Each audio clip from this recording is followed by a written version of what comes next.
Welcome to the Big Slice Music. He's lost it. He's lost it. God. There we go. Welcome to the Big Slice, Manchester's premier music media show. I'm here with my man who's about to do me an interview. He's lovely. He's fluffed his lines, but we ain't going to worry about it. Answer me first question. Go. Anif, welcome to the show. Thank you. We've just been part of Plugged In Manchester, which is a student-led music initiative with SSR. What's it been like? It's been great. It's been really, really good. We've seen some amazing talent. One thing I love about Manchester, we've got one of the biggest student populations in Europe, and I kind of think, I go around conference and say, you know what, it's like having a blood transfusion every year. You know what I mean? It's amazing, and when the students come, I don't want them to leave. Yeah. I really don't want them to leave. I want them to stay, invest in the town and love the city, be nice people, bring the kids up and say, I remember you, you know what I mean, and stuff. So you're a producer, you must see a lot of music coming through your doors then? Well, believe it or not, I'm a bit closet, you know. I'm in my little studio upstairs, and I'm we going public with that? Well, no, I'm fine with it. I don't feel no way, you know what I mean, and stuff. I'm one of these guys who, I still make beats, I still got music in me, and it's a bit bad because really I could be helping more. But I'm working with three young people at the moment, a guy called Jamie McCool, a girl called Amber Whitworth, and also July the 7th, who's doing really well on Spotify at the moment. His track got played last night. He's actually at SSR, and that's a guy I've been known for 4 years and stuff like that. And you know, we've just progressed with his whole project. Yeah. I mean, you've been involved in music since 1989. Yeah, well, 1986. 1986. Well, the first big track really was a guy called Gerald Voodoo Ray, the other song was I Got the Key, I Got the Secret, that one. I remember that tune. Yeah, I did that, and that was on my label. Tape, I think. And then the other one was 2004, where we did that song Baddest Roughest, you know, which ended up on the World Cup Coca theme. And the other one is I did the Vimto songs as well. Bounce and Boom, you know what I mean? I actually do, and I'm saying to camera, I drink Vimto in the winter because my studio is warm cold. Vimto. Yeah, obviously. warm, hot Vimto, you know what I mean? So I've done 2 Vimto tunes, which is Bounce and Boom and stuff, and that's done. You got a load of freebies then, right? Freebies well, fly for Vimto. They were pretty stingy, you know. They didn't sort me out, you know. They didn't sort me out. So we're here for Plugged In Manchester tonight, new music. I mean, how was it? How was the artist? How did you find it? It was brilliant. There were lots of artists, lots of variants, you know what I mean? Because it was like 5 artists and I thought, whoa, we got no grime here. I thought, it's no one's, and then they put the grime at the end, you know what I mean? But it was really nice, you know what I mean?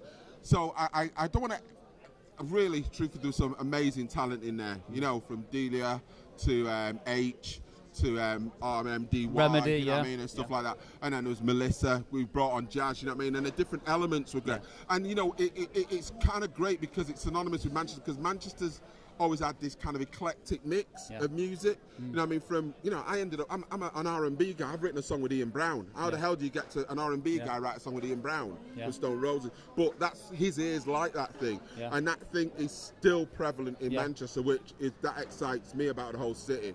So you know, hearing the different artists coming through tonight and what they're doing at SSR is brilliant, you know. And I know it's you know, because I remember when it was Spirit Recording. Tariff Street. You're just on Tariff Street. And I remember when 808, when Gerald actually did a song in there. Partington. He did a song in there with they weren't called 808 State then, you know.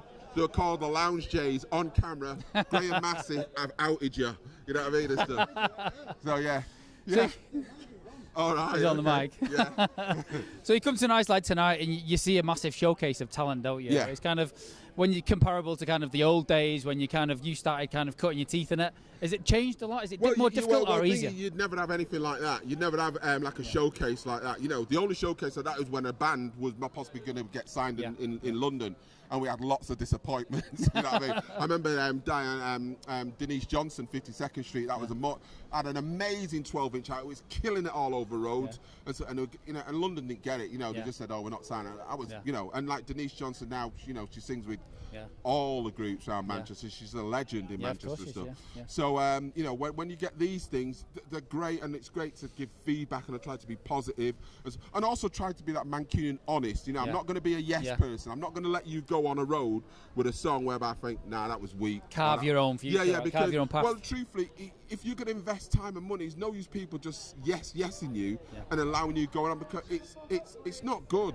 And I think sometimes people are saying, nah, I wasn't, you know what I mean? More so because they'll come back to you. But they'll come back to you and then say, what do you think about this one? You know what I mean, and stuff. So sometimes, you know, we, you know, the level of that which I try to incorporate when I work with artists and stuff like that.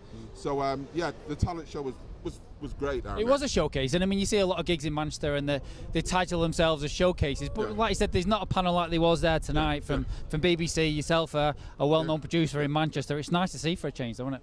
It is good, and I'll always come out. You know, what I mean, I'll do the talks and stuff like that because I like meeting young people and students, and they come with ideas. I met a guy who's got some crazy idea from Azerbaijan. You know what I mean? He's come all the way to Manchester and he's in Azerbaijan with some crazy algorithm. Now he's going to be the next Zuckerberg. I've got his number in my wallet, you know what I mean? And I'm going to keep in touch. And that's through coming out and network. Yeah. I remember a guy called Gerald. I actually got on my bike, rode down to the radio station because he heard the song on the radio. You know what I mean? And that's it's still that element like rah, who's done that? Get down there, you know what I mean, and stuff. Yeah. And it's still like you know, that music does that to you. It actually, you know, it's like quantum physics. You know what I mean? You hear it and then all of a sudden it's like you know, it stirs an emotion and stuff. But it needs to, though, doesn't it? I mean, you know, people say imitation is the best form of flattery, but it's kind of, you see artists in there kind of hedging out their own future, and you've got to make your own vibe, haven't you? Yeah. Well, you know, I'm never, you know, I say to some, don't be scared to sound like someone else because you never do, and it's big. But other people say, I don't know where it is. You end up ending in this kind of interland, a happy land, and they say, you know what I mean? And you think you're trying to sound like that, and you don't, and then you're making your own sound, and then all of a sudden you start carving your own niche. You know what I mean? And stuff. You look at, you know, you take it to the craziness of even boy bands. You know what I mean? Take that. Their influences. What? And they're all together, and then all of a sudden they go off, and then they become Robbie Williams, and they become Mark Owen, and they become, you know, they become great little songwriters and stuff. I know that might be classed as a cheesy thing, but I want to show how even the manufactured bit can then deliver individuals who become great songwriters in their own right. Who have that launch pad and then bring able to have their own careers. Yeah. I mean, for you then, kind of, if people who've not watched the show tonight, have not enjoyed it, they'll see some of the snippets from tonight from Plugged In Manchester. One piece of advice for new musicians out there, any bands? Truthfully, I kind of think, don't worry about getting a deal, don't worry about things. One of the things I kind of say is like, try and, it's going to be mad what I'm going to say, get a little part-time job. Yeah. Really, because having that little bit of money means that you can buy to stay true to your music. You're not trying to make your music, I need it to make money, I've got to pay the rent and such. So you buy that space and that time and that little, you know, and such. So, you know, and it buys you that honesty and that integrity and that, you know, and stuff. And it sounds like a weird thing to say, but, you know, I've known people kind of think, well, I need a hit, or, you know, my parents are looking at me and they're saying, you're not thinking, whereby all that pressure's gone. It's gone. You can keep thinking when it's right, and then you play it to your mates and go like, "This is a banger. this one's the one." You know what I mean? And tell your mates to be honest. Don't tell them to be. Don't say it's good just because you want to please me. If you think it's, you know, and if it sounds needs work, and if it sounds like this sounds like that track, it's but sick.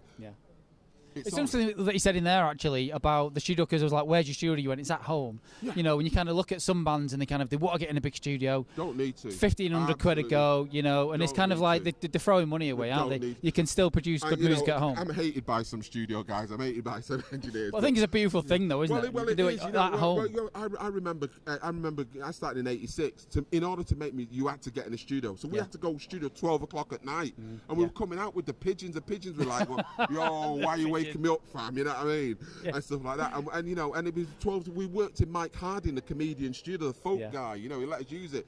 Now a laptop and headphones, and I think it's great because you know many people. You know, you get some snobby in the people saying, "Oh, it's not music." I think.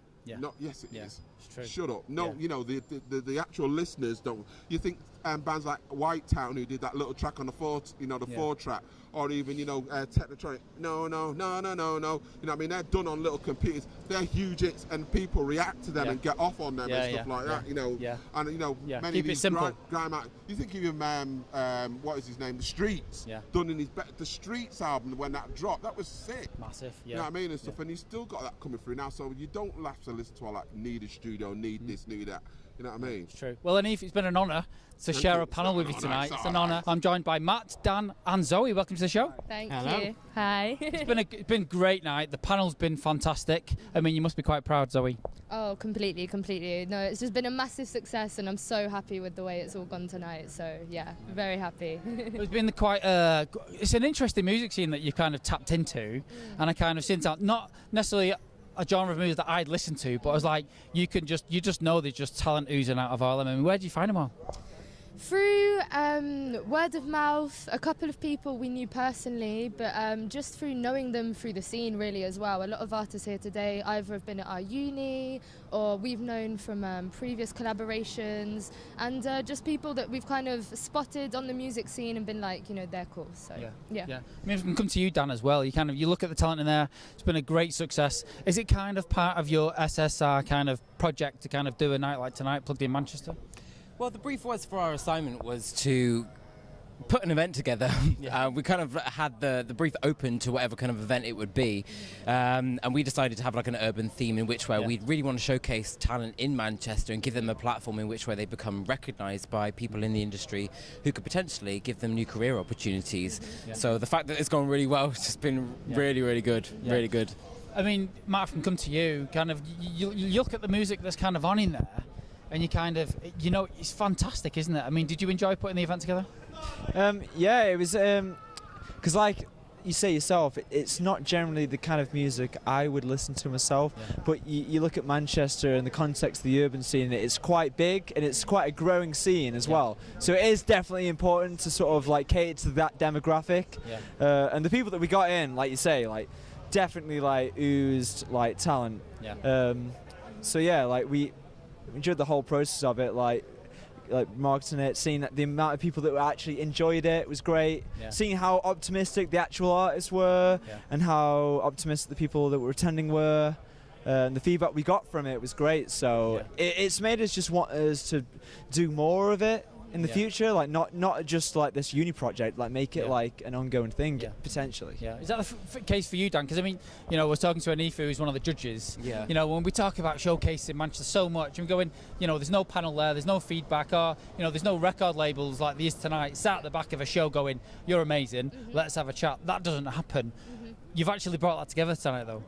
How does that feel to bring that panel together and actually get that feedback, that positive feedback, and negative, not much, but a little bit, to kind of bring that together? Yeah, like I feel like the feedback that was given was constructive, which was really good, because like myself as a producer, I understand what it's like to sit there in your bedroom making tracks and kind of hoping that once you publish it through, SoundCloud independently, or whether you put it out through something like DistroKid, TuneCore, and get it out through Spotify, Apple Music, you kind of expect for something magical to happen after that, but without the right promotion, you might not reach the right audience. So I think that's kind of where the idea came from tonight, to be able to give these people who are doing those things that platform in which where they can get their music heard by the right people, and that was the main importance for us really throughout the whole project. I mean, Plugged In Manchester, I've seen it, you know, it's quite new on Facebook, not many followers yet. It's got legs. Are you going to do another one? Definitely. After tonight, this was kind of testing the waters a bit, but no, we definitely will. Everyone has told us, please do another one, and honestly, I really want to. We all really want to, and I think we will, definitely. Are you going to change the tone of the music, or how are you going to bring that together? It depends kind of what artists we find and what artists we want to play, you know. Like, the reason why this today has been so urban is because, you know, that is the current kind of music in Manchester is urban music, and that's what is very underground at the minute. So if we kind of want to add a bit more of R&B, soul, you know, any kind of other music genre, we will, but it's just definitely, exactly, it's just about finding them and kind of, you know, adding them to the mix. So definitely a success for projects for you guys, isn't it? Thank you. So if people want to find you on, musicians or anyone who's interested in kind of following you on Facebook, what's the best platform? Facebook, Instagram? Mainly Instagram, I'd say. Instagram. Instagram. I'm my Instagram is Medusa is my wife, and I'm a producer also. It's quite easy to find. We'll get it on the screen. It'll be along the screen around now. Thank you. But yeah, I produce myself, I DJ. So if you want to hit me up through Instagram, definitely do that. There we go. Well, congratulations on a successful event. Thank you. Hopefully there'll be more to come. Thank you very much. Cheers. This has been the Big Slice Music Show on That's Manchester TV. See you soon.